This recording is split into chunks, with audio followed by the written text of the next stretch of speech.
मैंने एसटीएफ में बताई भी है कि आज भी वो फंडिंग जो धर्मांतरण एटीएस की इतनी बड़ी कार्रवाई अभी नहीं हुई जितनी होनी चाहिए। मुकदमा पंजीकृत होने के बाद 2 धर्मांतरण और कराए गए हैं, जिसकी जानकारी एटीएस को है ही नहीं। प्रशासन इस लेवल की जांच कर रहा है। आप एफआईआर उठा के देखो जिसमें 9 नामजद हैं, लेकिन 4 की गिरफ्तारी होती है। एफआईआर कब की है? नवंबर 2024 की, और गिरफ्तारी कब होती है? अप्रैल में। कुछ गिरफ्तारी कब होती है? अभी 5 तारीख को। क्यों सिर्फ 4 लोगों की गिरफ्तारी, 9 नामजद, और उसके अंदर ना जाने कितने नाम। अगर गिरफ्तारी का आंकड़ा निकाला जाएगा ना तो 40 से 50 ऊपर पहुंचेगा, उससे कम नहीं रहेगा। और छांगुर के द्वारा 5000 से ऊपर लड़कियों का धर्मांतरण कराया जा चुका है, और जिनसे मैं पीड़ित हुई हूँ उनके फादर अबू हुरैरा अंसारी द्वारा 10 से ऊपर धर्मांतरण हो चुका है। अगर उनको जब तक पकड़ा नहीं जाएगा ये खुलासे पूरी तरह से नहीं होंगे। ये कार्रवाई जो आप सब छांगुर छांगुर छांगुर देख रहे हैं ना, 50% ये कार्रवाई है। कोई अगर उत्तर प्रदेश का अगर माननीय योगी जी अगर चला रहे हैं सरकार को, तो योगी जी सारे काम को नहीं करते हैं, उनकी टीमें काम करती हैं। उनकी टीमें किस तरह से काम करती है ये मैटर करता है। तो इस गैंग का सरगना गिरफ्तार हुआ है, सक्रिय सदस्य तो हुए नहीं है। सक्रिय सदस्य ही तो धमकी दे रहे हैं, वही तो इस कार्य को आज भी कर रहे हैं। उस पर आवाज क्यों नहीं उठाई जा रही है? मैं आप सबसे यही रिक्वेस्ट करती हूँ कि उस पर आवाज उठाई जाए। सरगना गिरफ्तार हुआ है, सरगना की गिरफ्तार होने से सारे राज नहीं खुलेंगे। राज वहां से खुलेंगे जो सक्रिय सदस्य अभी भी काम कर रहे हैं, जो धमका रहे हैं, वो राज खोलेंगे जब उनको पकड़ा जाएगा। तब तक की राज पूरे खुलने वाले नहीं है, क्योंकि छांगुर एक मास्टरमाइंड था। उसने आप देखें तो प्रॉपर्टी उसकी ज्यादातर अपने नाम से नहीं है, दूसरों के नाम से उसने प्रॉपर्टी ली हुई है, दूसरों के नाम से वो खेल खेल रहा है। कोई भी सरगना अपने नाम से खेल नहीं खेलता है। फंडिंग हुई है, रेट तय किया गया है, फंडिंग का पैसा किसी पीड़िता को नहीं मिला। किसी से भी आप पूछ लीजिए, ये जो अमाउंट आता है हवाला के जरिए से आता है, ट्रांजैक्शन हुए नेपाल के जरिए से आता है। नेपाल का बहुत बड़ा इसमें सहयोग रहता है, वहां से आने जाने का, पैसा लाने का। हवाला के जरिए से लखनऊ के अंदर मैंने जगह बताई है एसटीएफ को, किस जगह से पैसा आता है, कहां से लिया जाता है, कैसे ट्रांजैक्शन किया जाता है, कैसे डिस्ट्रीब्यूट किया जाता है। मैंने पूरी डिटेल उनको दी हुई है। और पैसा किसी पीड़िता को नहीं मिलता है, पैसा इनको मिलता है जो गैंग का सरगना है, वहां से डिस्ट्रीब्यूट होता है उनके पास। जो लड़के लड़कियां मुस्लिम है जो इनके धर्मांतरण के काम को करते हैं, उनको पैसा दिया जाता है। किसी को पैसा नहीं मिलता है, किसी पीड़िता को पैसा नहीं मिलता है। अब आपका कोई और सवाल है तो पूछ सकते हैं।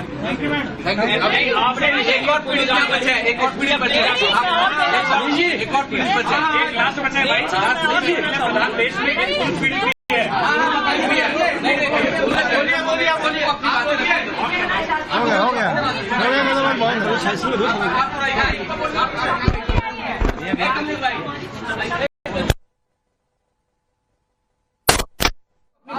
मैं कहना चाहती हूँ सबसे ज्यादा जो हमें सुरक्षा की जरूरत है, आर्थिक सामाजिक सुरक्षा की जरूरत है। अगर हमें ही कुछ करा दिया जाएगा तो ये बताइए, आज जो हम यहाँ पे बैठे हैं, जो आप लोग यहाँ पे आए हैं, कौन इनको लेकर आएगा?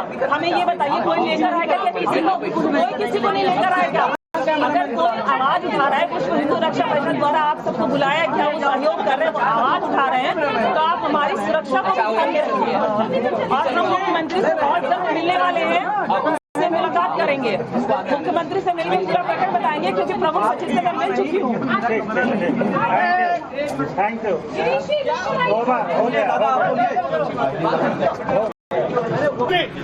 टेलीफोन पर संपर्क किया कि भाई नाम नोट करा दीजिए, मुख्यमंत्री जी से मिलना है, अपनी बात को कहना है, क्योंकि मुख्यमंत्री हमारे देश के प्रमुख आदमी हैं, उनकी नैतिक जिम्मेदारी भी है।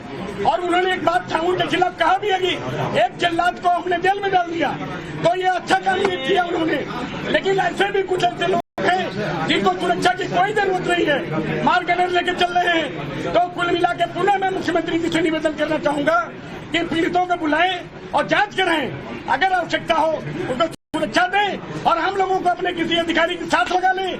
हजारों लोगों का धर्मांतरण जो हुआ है उनकी वापसी हम 2-3 महीने के अंदर कर लेंगे। इतना मैं आप लोगों को आप बता दीजिए, आप बोलिए, मैं ये कहना चाहूंगी, अगर आप लोग शांत रहेंगे तो मैं बोलना चाहूंगी कि सबसे पहले आप सबका धन्यवाद है यहाँ आने के लिए। लेकिन आप लोगों के कुछ ऐसे एंकर हैं जो मिसबिहेव करते हैं। पीड़िता अगर शोषित है तो उसका शोषण करते हैं, उन चीजों का ख्याल रखिए। क्योंकि परसों में प्रमुख सचिव के यहाँ गई थी, कुछ मिसबिहेव किया गया, इसका जरूर ख्याल रखिए आप लोग। अपने मुद्दा बता दीजिए। मुद्दे सिर्फ एक छांगुर का मुद्दा नहीं है, सिर्फ छांगुर एक गैंग का सरगना है। गैंग का सरगना सारे काम को एग्जीक्यूट नहीं करता है, वो जो उसके अंदर में काम करते हैं वो करते हैं। इसमें गैंग के जो सक्रिय सदस्य हैं वो काम करते हैं। सरगना पकड़ा गया है। अगर आप उस प्लेस पे जाएंगे, पूरी बिल्डिंग को समितोष नहीं किया गया है, आधी ही बिल्डिंग को तोड़ा गया है जो इलीगल थी, बाकी तो नहीं तोड़ा गया है। मीडिया के जरिए से मुझे पता चला है कि आधी बिल्डिंग तो खड़ी है यूं ही, और किस पीड़िता को न्याय मिला है। ये खेल से नहीं चल रहा, बहुत पुराना चल रहा है। अगर इसमें कुछ नाम लिए जाएंगे, कुछ की अरेस्टिंग हो गई तो ये 40 साल पुराना खेल निकलेगा, जो सबूत के साथ मिलेगा आप सबको। जिसमें मेरे पास जो आया था लड़का, उसका नाम अमित था, उसका असली नाम था अबू आमिर अंसारी। उसने अपने आप को अमित इंट्रोड्यूस किया था, और अमित की पूरी फैमिली मुझसे मिली थी, उसकी पूरी फैमिली हिंदू इंट्रोड्यूस करके मिली थी मुझसे। छांगुर पीर बाबा से मेरी वर्ष 2019 में मुलाकात हुई थी चांदौलिया दरगाह में, जहाँ पे मैं गई थी। वहाँ का माहौल ही बड़ा अजीब था, वहाँ सिर्फ महिलाएं थी, उनका ब्रेन वॉश किया जा रहा था, उनको डाइवर्ट किया जा रहा था।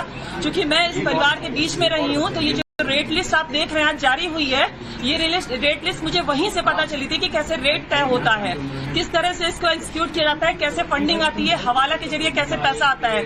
जो चीज मैंने एसटीएफ में बताई भी है कि आज भी वो फंडिंग जो धर्मांतरण एटीएस की इतनी बड़ी कार्रवाई अभी नहीं हुई जितनी होनी चाहिए।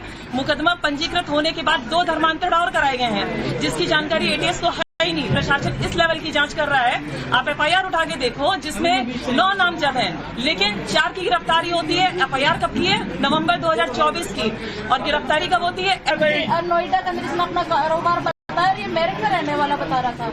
तो इस समय ये विदेश में जो है वहीं से संचालन कर रहा है। तो निश्चित रूप से मैं आपको बताऊं, अभी हरियाणा जो तार की हरियाणा में ये 12 जुलाई और 13 जुलाई को एक छांगुर गैंग का आमिर और उसकी बहन नेहा, ये दोनों गिरफ्तार हुए हैं हरियाणा में। ये 12-13 जुलाई की बात है। ये नेटवर्क इतना लंबा है, और कब किसकी सब हत्या करते हैं, चूंकि हमारे यहाँ और बच्चियों का भी, आपने बच्चियों के मुंह से सुना, बच्चियां इसमें बोल नहीं पा रही हैं, तो सुरक्षा की आवश्यकता सरकार पहले जांच करा ले। अगर है तो निश्चित रूप से इन सब बच्चियों के दे।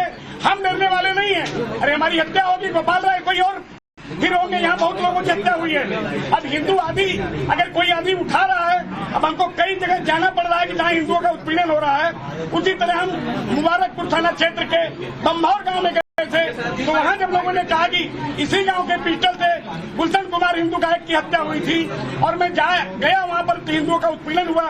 कुछ बच्चियां जो दलित थी, पिछड़ी समाज की थी, उन्होंने कहा मेरे साथ जो गलत काम हुआ मैं उसको बयान नहीं कर सकती, लेकिन हमने कहा बिल्कुल।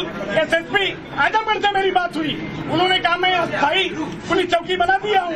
ये परसों पुलिस चौकी वहाँ से हट गई, और जो पीड़ित थे अपराधी फिर छूट के आ गया, फिर पीड़ित जो है जेल में उसको डाल रहे हैं।